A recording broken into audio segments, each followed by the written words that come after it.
अस्सलाम वालेकुम व्यूवर्स। तो कैसे आप सब लोग, उम्मीद करता हूँ सब खैरियत से होंगे। आज हम पढ़ने जा रहे हैं जी वीएल पाथवे। ठीक है, जैसे कि मैंने आपके सामने वीएल पाथवे सारी का सारा ड्रा कर दिए। ठीक है, इसमें सबसे पहले जो चीज़ पहले नंबर पे शो हुई हुई है, फर्स्ट मार्क नंबर हुआ है, वो है ऑप्टिक नर्व। दूसरी चीज़ है ऑप्टिक क्याज़्मा नंबर 2 पे। ठीक है, नंबर थर्ड ऑप्टिक ट्रैक है। ऑप्टिक ट्रैक के बाद ऑप्टिक रेडिएशंस हैं।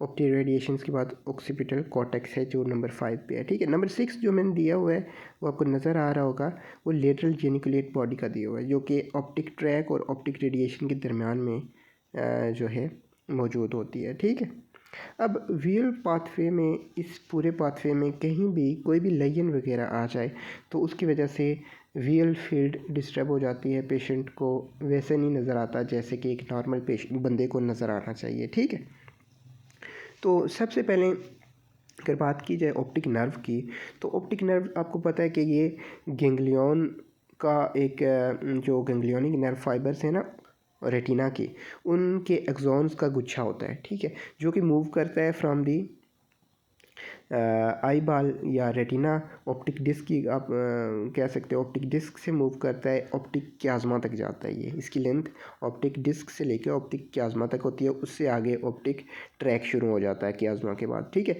क्याज़्मा वो मकाम होता है नंबर 2 पे जो दिखाया गया है, ये वो मकाम होता है जहाँ पे जो है डीकसेशन ऑफ द नेज़ल फाइबर्स होती हैं दोनों तरफ की। वो मैं आपको बताता हूँ कि कैसे डीकसेशन होती है। ठीक है, उसके बाद डीकसेशन के बाद जो है तो ऑप्टिक ट्रैक शुरू हो जाता है। ऑप्टिक ट्रैक में फिर डीकसेटेड फाइबर्स यानी नेज़ल हाफ वाले फाइबर्स दूसरी आई के आते हैं।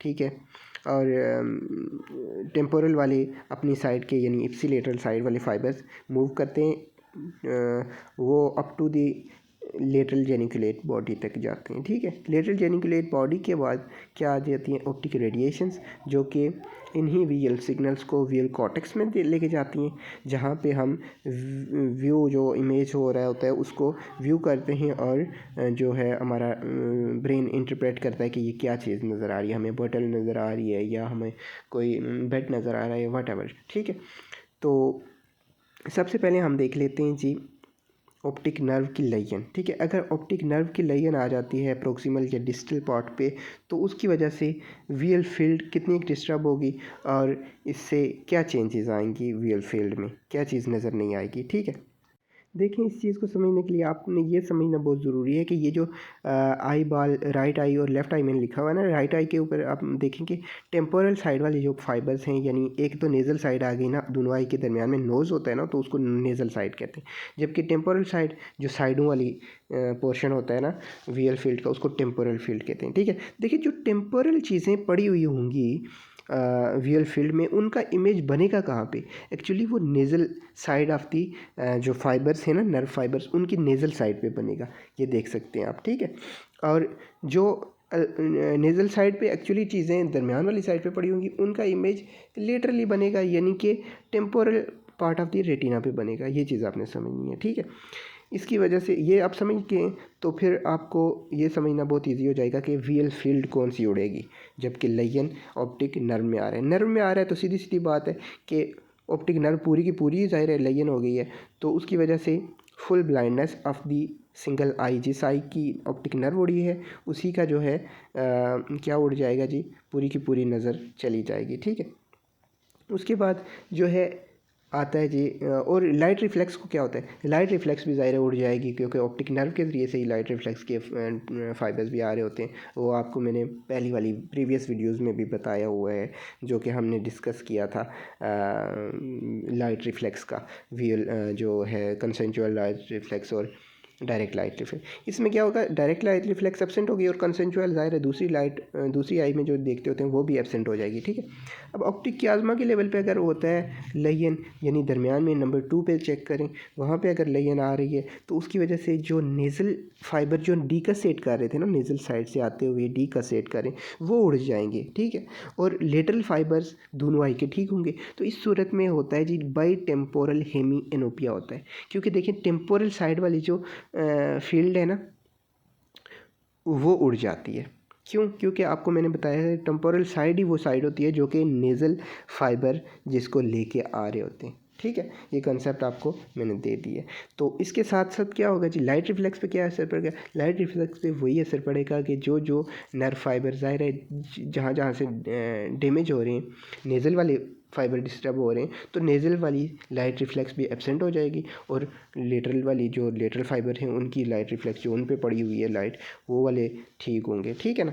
तो नेक्स्ट जो लेयन आती है जी, अगर यही क्याज़्मा के लेटरल साइड पे आ जाए लेयन, तो फिर दरम्यान वाले तो इंटैक्ट रहते हैं, दरम्यान वाले फाइबर्स को कुछ नहीं होता, जबकि लेटरल साइड पे जो फाइबर होते हैं ज़ाहिर है बाई नेज़ल हेमियनोपिया हो जाएगा। लेटरल साइडों पे अगर लेयन आ जाए ऑप्टिक क्याज़्मा के, तो क्या हो जाएगा जी, जो बाई नेज़ल हेमियोनोपिया हो जाएगा, टेम्पोरल के बजाय बाई नेज़ल हेमियोनोपिया, ठीक है। ये भी बिल्कुल ईजी थिंग है जी, समझने की बात है। और उसी तरह से फिर लाइट रिफ्लेक्स पे भी असर होगा कि जो फाइबर उड़े हुए हैं उन्हीं की लाइट रिफ्लेक्स जो है एब्सेंट होगी, ठीक है।